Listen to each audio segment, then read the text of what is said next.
ನಮಸ್ತೆ ಸ್ನೇಹಿತರೆ. ಇದು ಮಂಗಳವಾರದ ವ್ಲಾಗು. ಅವತ್ತು ಅಂಗಾರಕ ಸಂಕಷ್ಟಹಾರ ಚತುರ್ಥಿ.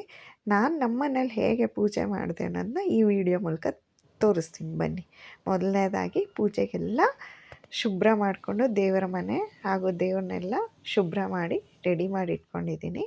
ಇಲ್ಲಿ 21 ಕಡಲೆಕಾಳಿನ ಹಾರ, ಆಮೇಲೆ ಎಕ್ಕದ ಹೂವು, ಬಿಳಿ ಎಕ್ಕದ ಹೂವಿನ 21 ಹೂವಿನ ಹಾರ, ಹಾಗೆ ಅಕ್ಷತೆ, ಗರಿಕೆ, ಇದಿಷ್ಟು ಮಾತ್ರ ಎಕ್ಸ್ಟ್ರಾ.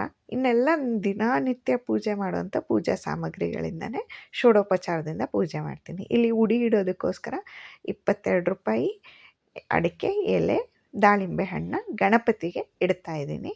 ಮೊದಲನೇದಾಗಿ ಶುಭ್ರ ಮಾಡಿಕೊಂಡು ದೇವರಿಗೆ ನಾನು ಹಾರನೆಲ್ಲ ಹಾಕಿದ್ದೀನಿ, ಗರಿಕೆ ಏರಿಸಿದ್ದೀನಿ. ಮೊದಲನೇದಾಗಿ ಸಂಕಲ್ಪ ಮಾಡ್ಕೊತೀನಿ ಮನೆ ದೇವರಲ್ಲಿ ಈ ಪೂಜೆನ ನಿರ್ವಿಘ್ನವಾಗಿ ನಡೆಸ್ಕೊಡುವಂಥ ಕುಲದೇವರಲ್ಲಿ ಕೇಳಿಕೊಂಡು ನಂತರ ನಾನು ಗಣಪತಿ ಪೂಜೆ ಮಾಡಿದೆ. ಇದೆಲ್ಲ ಮಾಡಿ ಮೇಲೆ ಬೆಳಗ್ಗಿನ ಜಾವ 7 ಗಂಟೆ 7:30 ಅಷ್ಟೊತ್ತಿಗೆಲ್ಲ ನನ್ನ ಪೂಜೆ ಮುಗಿದಿತ್ತು. ತುಂಬ ಖುಷಿ ಆಯಿತು. ನೈವೇದ್ಯಕ್ಕೆ ಅಂತ ಹೇಳಿ ನಾನು ಬಾಳೆಹಣ್ಣು, ತೆಂಗಿನಕಾಯಿ, ಕಡಲೆಕಾಳು ಉಸುಳಿ ಮಾಡಿದ್ದೆ. ಗಣಪತಿ ಕಡಲೆಕಾಳು ಅಂದರೆ ಬಹಳ ಇಷ್ಟ. ಹಾಗಾಗಿ ಅಲ್ಲಿ ನೋಡಿದ್ರೆ ಹೂವು ಇತ್ತು. ನನಗೆ ಎಷ್ಟು ಖುಷಿ ಆಯಿತು ಅಂದರೆ, ಇದು ಮೊದಲನೇ ಬಾರಿ ನಾನು ದೇವರಿಗೆ ಕಾಯಿ ಹೊಡೆದಾಗ ಹೂವು ಸಿಕ್ಕಿದ್ದು. ನಂಗೆ ಅಲ್ಲೇ ನನ್ನ ಪ್ರಶ್ನೆಗೆಲ್ಲ ಉತ್ತರ ಸಿಕ್ಕಂತಾಯಿತು. ನಾವು ಮೊದಲನೇದಾಗಿ ತುಪ್ಪದ ಬತ್ತಿ ಬೆಳಗಿ ನೈವೇದ್ಯ ಮಾಡಿ ತದನಂತರ ಕರ್ಪೂರ ಬೆಳಗ್ತೀವಿ. ಪೂಜೆ ಮಾಡುವಾಗ ವಿಡಿಯೋ ಮಾಡ್ಕೊಳಕ್ಕಾಗಲಿಲ್ಲ. ಇದು ಪೂಜಾ ನಂತರದ ವಿಡಿಯೋ.